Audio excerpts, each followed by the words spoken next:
In NASCAR, there are events that are certain to happen every week. There's gonna be a race winner, the drivers will make pit stops, and someone's gonna crash. But some situations are incredibly rare, so rare that they'll make you say, I can't believe it. Let's start off with prefacing, blowing your tire in NASCAR is a rare occurrence. It's not going to happen in every race. Then, take the 40 cars in a NASCAR field per week, and let them race in a 130-lap event. Of all cars, the probability of only the leader blowing their tire is significantly unlikely. The probability that the leader will do it on the very last lap of the race is that much lower. But we're not done there. Pocono Raceway has 3 primary corners, and in our 130-lap race, that makes for 390 turns. In this situation, the leader blows his tire in the last corner of the last lap.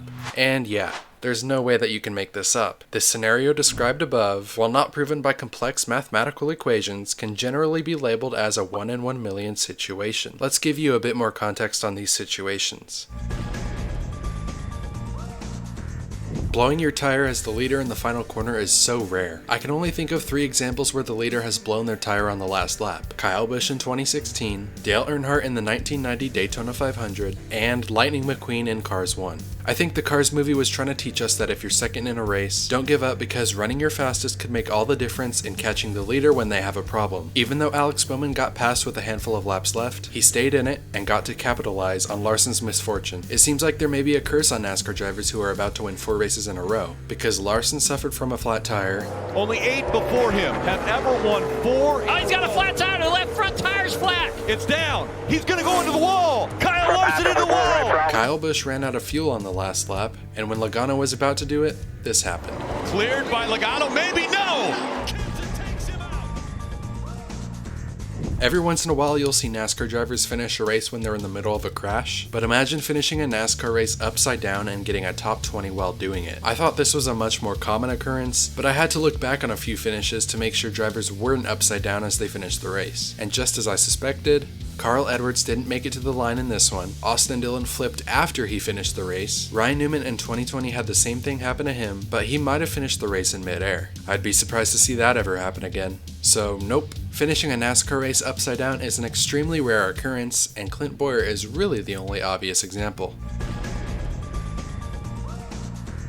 Jimmie Johnson had a 1 in 1 million save during qualifying at Dover in 2006. Coming out of turn 4, Johnson got loose and headed for the inside wall until he was able to point the car away. He did 2 360s in the opposite direction and somehow kept his car from sliding down into the inside wall. In the straightaways especially, Dover is one of the most narrow tracks. Johnson's save surprised the commentators and the group of people on pit road, especially Jeff Gordon. How do we know this save was 1 in a million? Jimmie Johnson said that his car inputs were so precise and exact that if he were in the same scenario again, there's no way that he would be able to recreate the save. And I was pushing the clutch in at a certain time, and then I would dump the clutch and stand on the gas. It would bump start the engine. Somehow it worked. There is no way I could replicate it again and avoid the wall. After I got into a nice little rhythm of spinning, I was like, I've got it. I think I can pull it off. This moment in NASCAR reminds me of how it can sometimes be fun to purposely get loose in NASCAR games and see if maybe you can pull off an epic save, and in which I would be pressing the reset button multiple times for another go. Jimmie Johnson only needed 1 attempt. With all the flips that happen in any given NASCAR season, it's extremely unlikely that the cars will land perfectly on their wheels without getting damaged anywhere else. Clint Bowyer's Daytona flip in 2014 is the only instance of this that I can possibly think of. There's no doubt in my mind that this car probably could have continued in the race if the flip didn't happen on the last lap, and also if the splitter didn't dig into the grass. But hey, this flip is still one of the rarest ones in NASCAR, and 7 years later, I've yet to see anything like it. Look at Clint Bowyer in that 15 car get up in the air. Thing went all, it did a 360. Unbelievable. Did a barrel roll and came right back down on its wheels. And he'll cross the start-finish line because it goes all the way across the infield. Although we've never seen a tie for the finish of a NASCAR race, we've had a ton of close encounters. When David Gilliland went out for Talladega qualifying in 2007, he ran the same exact lap time as Jeff Gordon, all the way down to the 1,000th of a second. The 2 lap times of 49.857 seconds meant that the tie had to be broken, and NASCAR decided to do this by giving the pole to the team with the most owners points, which meant Jeff Gordon got the spot over David Gilliland. If you know of any other qualifying ties for any position, leave a comment down down below. Let's see if he can do it here. 49.85.7. They tied.